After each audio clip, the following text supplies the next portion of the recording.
Kopya. Ito muna tayo para kita nyo ako. So today ngayong araw mga ka-adventure, gagawa ulit ako yun ng vlog about sa ating Pixie. So grabe, ang sakit pa din ng puwit ko. 3 days na nung nakaraan masakit pa rin yung puwit ko dahil nga ngayon na ulit ako nagbike at saka yung upuan ng Pixie natin ay medyo matigas. So ngayong araw mga ka-adventure ay meron tayong i-meet up at bibili tayo ng taillight at ilaw ng ating Pixie para paggagabi ay hindi tayo nahihirapan magbike at visible tayo sa daan, lalo na at paggabi ay baka hindi tayo makita ng ibang sasakyan, masagi tayo. Kasalanan natin yun dahil wala tayong ilaw or warning na tayo ay nasa harapan nila. So magkita tayo sa daan.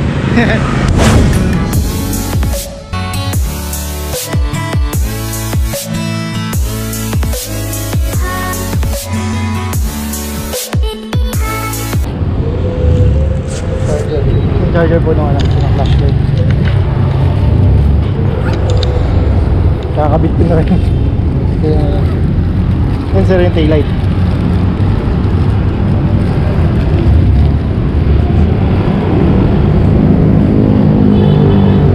Yun. Nice.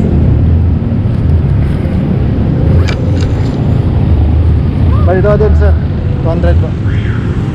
Pacheck nga sir, baka mamaya kulang yung dalibigay ko. Okay, thank you sir. So ayun na, makukuha na natin yung taillight saka yung ilaw ng ating bike. Kabit natin sa convention. Tambay tayo ng convention ngayon.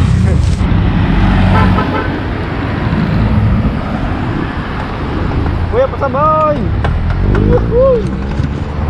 Ito lang talaga hirap pagka tatawid tayo lalo pagka yung napakabibilis sa sasakyan, pahirapan din tumawid, kaya doble ingat sa mga nagbabike. Okay, so nauna natin yung taillight at headlight na kakabit natin dito sa ating Pixie. So ngayon balik lang tayo sa convention, kakabit natin yung nabili natin kay kuya. Hindi ko na nakakwento si kuya kasi parang nagmamadali din siya galing din yata siya sa trabaho.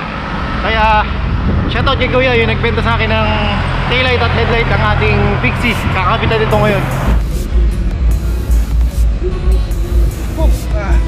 Nagpas.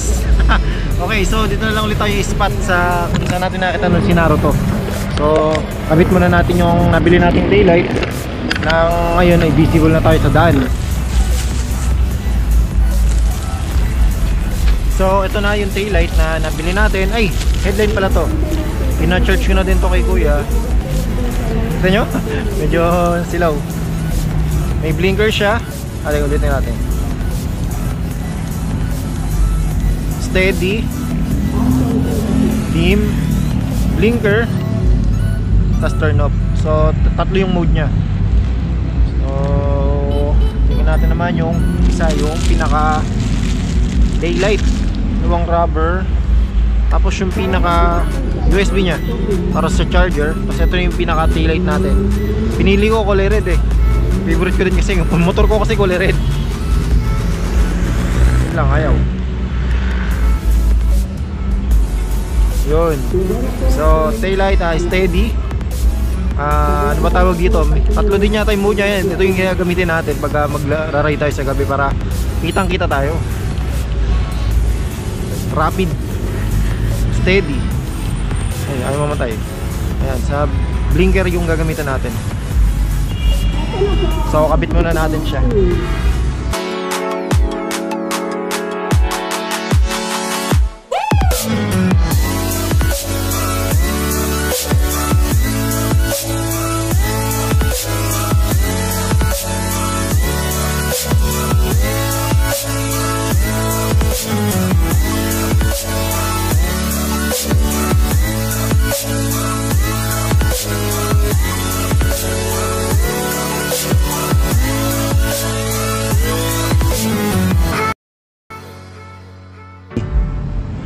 Testing ulit. Hey, silaw. Blink, patay. Okay. So, ayun lang. Yun lang yung vlog natin ngayon. So, sabay natin at pakita ko sa inyo ang konting montage ng ating ilaw. Okay?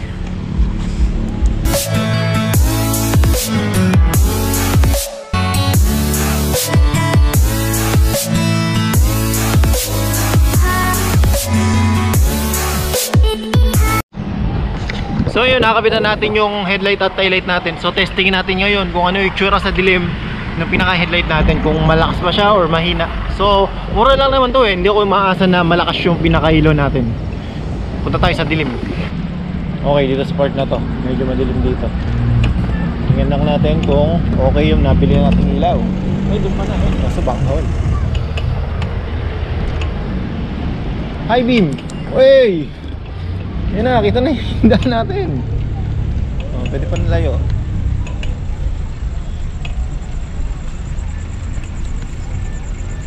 Worth it naman sa 100 pesos yung ilaw natin. So, okay na yan. Kumbaga, visible na rin tayo sa daan. Kita nyo? Visible na rin tayo sa daan kahit paano. Para safe tayo sa mga makakasalubong natin. Okay, so hanggang dito na lang yung vlog natin mga ka-adventure. Magkita-kita tayo sa susunod nating upload. Kung hindi ka pa nakasubscribe sa YouTube channel natin, ay huwag kalimutan mag-like, comment at subscribe. Nang updated pa rin kayo sa mga upcoming video natin. Okay? Mag-ingat kayo mga adventure. Life safe sa inyo. Peace out.